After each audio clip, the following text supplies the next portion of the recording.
Hey Sami, I have a question here. Yeah. I want to know why a product owner needs to be there for estimation when the team is doing that job.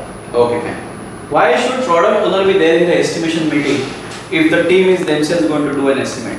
Okay. So I'll explain this with the help of an example. Okay.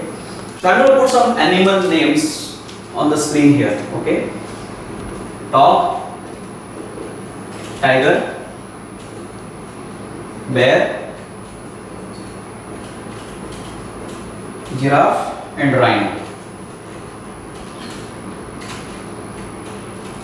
And now I'm telling you that let's say dog equal to 1 story point. Okay, to 1 story point. We are going to now estimate tiger in terms of how many dogs. Bear equal to how many dogs. Okay. So now what do you think? Pushpa, tiger, how much it will be? 10. 10 equal to 10. Yeah, okay. So Pushpa thinks tiger equal to 10 dogs. Okay. A bear? 4. 4? Yes. Giraffe? 5. 5? Okay, 5. Rhino? 7. I differ here and I am going to say that for me bear is going to be 15. You all look surprised. I thought about polar bear. What did you think about it? Normal jungle bear, Indian jungle bear? Yeah. Is there a difference in your thinking and my thinking? Yes. Shouldn't the product owner be there to clarify exactly what it means for a functionality to estimate? Yes. Okay. If the product owner is not there, who is essentially the person who is describing the functionality, and in that example that I took earlier, essentially if Aditi wouldn't have been there to explain how she wants her bed or how exactly she wants her writing table, would the team would have been able to do a fair job? No. Okay. Team would have built something which Aditi did not want. Perhaps if they built a twin bed, she said, no, I want a king bed. Product owner should be there to essentially clarify the requirements and essentially tell what exactly is required so that the team can estimate properly. Okay, so I hope it is clear to all of you. That's absolutely clear. Why product owner always should be there when the estimation happens. The only thing is product owner should not influence the estimates. He or she has to leave it to the team to estimate based on the fact that team is to be trusted. Essentially, the team is to be trusted, but product owner has to be present when the estimation happens to clarify. I hope it is clear. Absolutely. So sir, I just wanted to ask, you need to say that there is no boss within the team. How would this work then? So essentially this concept works on self-organization. That means it is a belief that team is not out there to fool you. The team is out there essentially to work. They work because they like to work. Okay? That's a very, very important concept. Team works because they want to work. They don't need to be told that you have to do it. Okay? So basically this whole thing works on a trust kind of a relationship. Scrum Master, product owner as well as the team, they trust each other. The entire organization trusts the team as well as Scrum Master and product owner. The roles are trusted. Okay? Essentially when a team says that I'm going to do this particular thing in say 10 hours, the product owner should not feel, oh my god, this team they are taking too much of time to do this.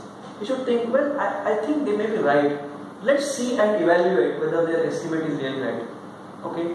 And most of the time, the team will come up and find out, oh, I actually overestimated, and essentially, I will take up new work if my work gets over earlier. What did I tell you? There are a list of items in your sprint backlog, and essentially, if the team does finish, say a team member does finish his job within lesser time, the expectation is that the team will pick up, or the team member will go and pick up next item. In your earlier life cycles, in fact, the older ways of doing things, the team will wait for the project manager to allocate a task.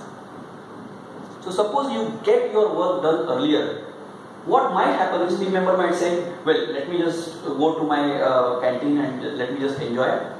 Let me wait for the project manager to allocate me a task and then I will do it. Here, The whole onus is on the team member itself. The team member should feel that I have done it, it's already done, so I should not waste my time and I should go and take up new work. And the product owner should feel, well, the team is empowered. If they need more time, they will take. If they take less time, then they will pick up the new item. Okay, so it's based on the trust. Also, there is another thing which plays a very important role when you do this kind of a Scrum kind of work. It basically works on conscience also. There's somebody inside you telling you that, you know what, you should not be wasting time. You should not be doing this. You should not be doing that. I don't know, has anybody of you got a privilege of working from home? Yes. Yeah, you got? What do you think? When you work from home, are you all relaxed when you work from home? Have you noticed this feeling, and I have noticed this feeling myself, that when you work from home, you tend to get more tired. Have you seen this? Why do you think that must be happening? Why do you think it must be happening that you feel that you are more tired at the end of the day when you work from home? Anybody? Put more effort. Why you put more efforts?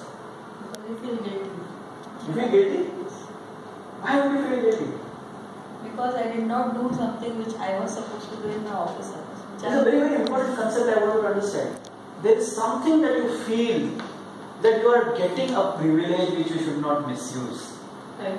Somebody inside you is telling you that no, this is not right.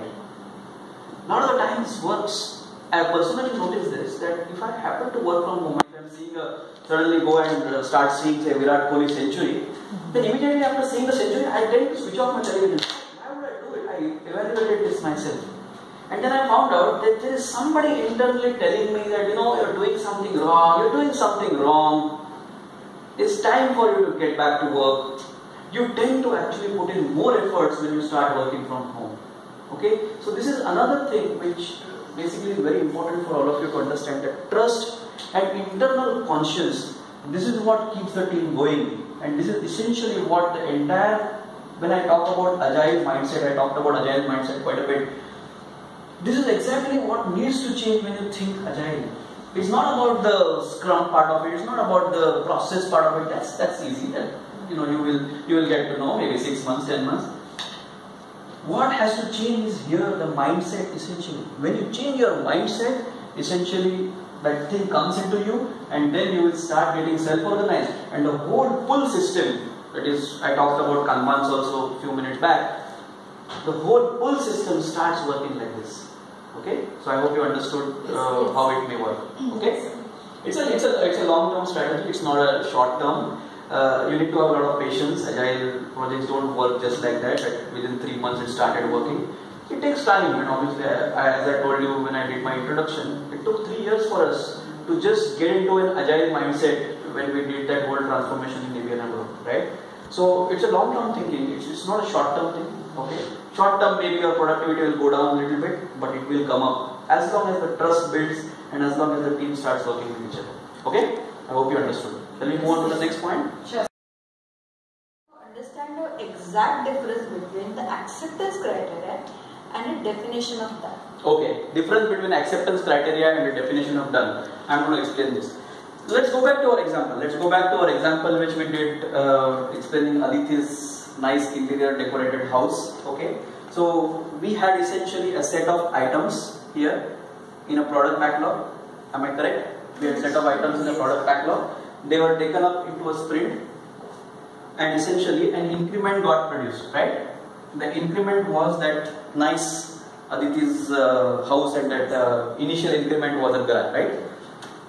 Now essentially if you take each of the element, generally a product backlog item, generally called user story or functionality, each functionality will have acceptance criteria associated with it. Let's take our air conditioning for example. The air conditioning essentially will have an acceptance criteria. The room should remain cool.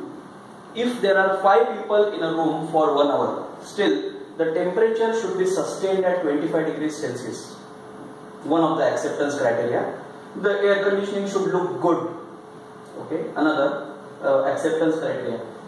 The electrical consumption should not be more than 1 unit in a night. acceptance criteria. So you have multiple acceptance criteria for a user story or a product backlog item. Okay. Now let's understand the definition of done. Definition of done essentially is collectively all the items that have been selected, all the items which have been selected, do they satisfy this criteria? Okay, so definition of done says, I am going to use a short form DOD. Definition of done says, well, all your acceptance criteria has been met, which has been written on each story. Security testing done.